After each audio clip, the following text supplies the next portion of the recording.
Peace and blessings to each of you. I'm Dr. Trey B&L Capers. Welcome to Pulpit Pew.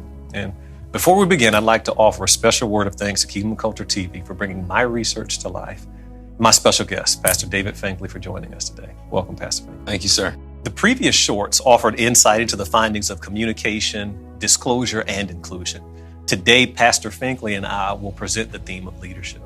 Pastor Finkley serves as a senior pastor with over a decade of experience in gospel ministry. He's agreed to add context from his experience. So what we want you to do, we want to encourage you to like, comment, and share so that we can make this content available to ministries that can benefit from it. For clarity in our conversation, the theme of leadership centers around ministry leadership in the Black church. I found in my research that when speaking about the church, ministry leaders tend to use the words they or the church rather than me or us as it relates to ministry leadership.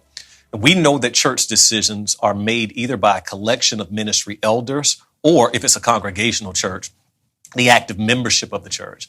And what I found that addressing same-sex attraction is difficult for leaders as it is for the average Christian. So my research reveals that in recent years, we've seen some ecclesiastical bodies formally endorse same-sex attraction as a denominational stance. Others, like Revoice, the conference in the Midwest, has made public discourse happen and offer ministry and grace while still trying to protect the integrity of the scripture. The local church has a more difficult challenge ahead of them. Churches are often reflective of the communities that they call home, and I found that the stance of the Black church on same-sex attraction has been clear, but the question of what ministry looks like hasn't really been answered. So thankfully, we've got a friend to help answer some of our questions. So how would you, as a pastor, minister to someone in light of the gospel? How do you minister to somebody in the same-sex community in light of the gospel? And how do you reconcile the scripture in this conversation? Because Romans 1 is blaring.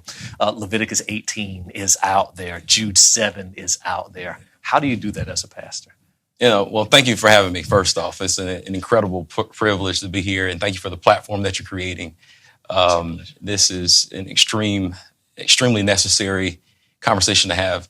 And I think the way that we would approach the conversation or approach the responsibility of sharing the gospel is the same way we would do with any person, whether they're in the SSA community or outside of the SSA community.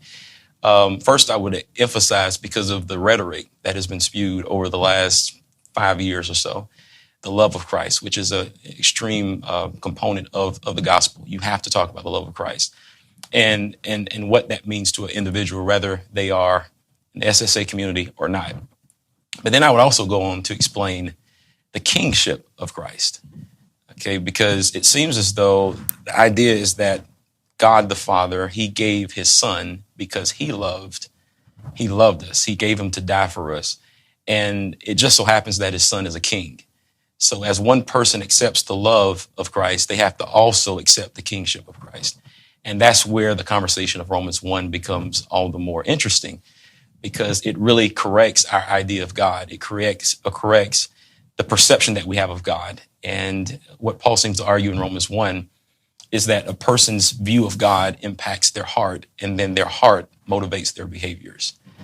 And so if we are evangelizing, or if we're reaching out to a person in the SSA community, we want to try to re-identify who God is and how that correlates with their lifestyle. Absolutely, yeah. Because the authoritative component is glaring in those scriptures. Absolutely. And the behaviors are consequential based on their reaction or they're willing to submit to the authority. Right. That's a great insight. Right. So let me ask you this. How do you think the Black church should approach conversations on SSA, especially when many churches in the Black community have members? Remember, stories came out, a Jet magazine back in the 90s, big story on the Reverend James Cleveland. Yeah. You've got the whispers in the communities, open secret. Every church that has church has a population in some sense. How do you start the conversations? Yeah, so we definitely need to have a conversation. It turns out that it seems as though there's a disconnect between the pulpit and the pew. So you have certain convictions in the pulpit that are not actually resonated or found in the pew. And I think a part of the conversation is sharing with a good answer and a logical answer what your convictions are, so that the people can have a good basis of understanding what that biblical truth is. And so we have to invite the conversation. It's going to be tough, obviously, but I think the ultimate idea is to get to a biblical conclusion, right? And running from those conversations is not going to help us in any way. So you're absolutely right. One of the findings in the research, one of the most glaring was that there's not much communication going on. There are a lot of subliminals that are happening, sure, but formal discourse on this subject just really is not happening. Yeah. So let me ask this, to pair with it, do you think that pastors and ministry leaders, they're willing or are they comfortable hearing the stories of those in the SSA community? Part of my interviewing process, some of these church-going members in the SSA community have stories that are untold that might add context to their experience if their church was willing to listen. Yeah. How do you think the response would be on that? It wouldn't be the way it should be, because a lot of the conversation that we have is us speaking to the SSA community. And I think as I stated earlier, as we continue to hear people, it should develop some sort of compassion, right? And we should be sympathetic or maybe empathetic to the concerns of people who are struggling with what we would define as sin. And for that reason, I think, again, there's not a lot of enough hearing going on. So what we should probably do is really have a decent conversation, have an actual conversation where we're processing some of the experiences that have led to the decisions that lead to the lifestyles that we are condemning in many respects, and understand how can we respond with a biblical and a logical answer. Right. Yeah. And that was the whole crux of the study, to be able to offer a biblical response to it. Yeah.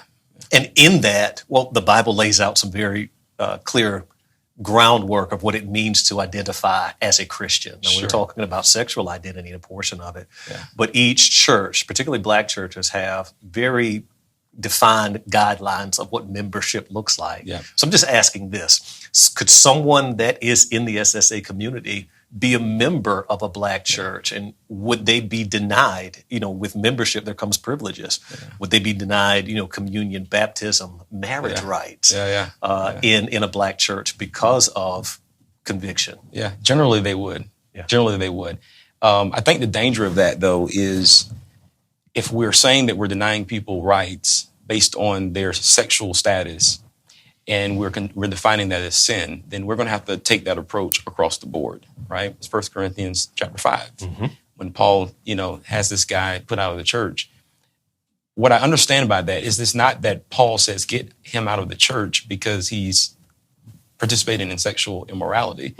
It's the pride of the congregation and that individual that Paul is really addressing. And I think one of the approaches that we should take is looking at how can we provide some sort of solution while also maintaining the standard of not allowing us to become spiritually proud, right? Because that's the danger of that text.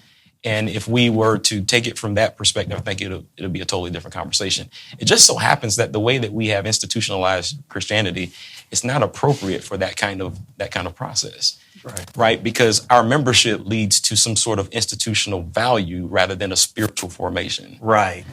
And so I think we have to rethink the whole process. Really. Yeah, because you've seen the evolution not just of sexuality, where people are more open about who they are. Right. You've also seen the evolution of the Christian church. Oh, yeah. And much of what you've seen in the 21st century is very different from what you see in the first century. Oh, big time. Big time. It's like night and day in some respects. Right. So let me ask this, in the same lens of conversation, what do you think happens in the Black church regarding this topic over the next 25 years? You and I are in the same ballpark age-wise, and we can already see how the church has changed just in our lifetime. What do you think happens in the next 25 years? Yeah, I think we progress in the right direction. There are very capable pastors who are having this conversation and really taking a biblical approach to it. I think it's going to also require us to have these kind of conversations behind the scenes so that we're not motivated by the emotional controversy of the discussion, and really figure out how can we help, how can we serve in a way that resembles Christ. But I think it's promising. I don't think that we will be put in a position where we'll have to compromise our faith in order to accommodate, but we'll be able to actually have a ministry, a serving church that will address the needs of the SSA community. That's beautiful. I mean, that's right in line what we're attempting to do in these series of shorts. So I have my friend, my brother, the theologian, Pastor David Finkley. I want to thank you for sharing your thoughts and, most importantly, your contributions to the gospel. The ministry of Christ is richer because of your involvement in it. Again, I want you to like, share. I want you to contribute. I want you to comment. Again, I'm Dr. Travian L. Capers, and this is Pulpit Pew.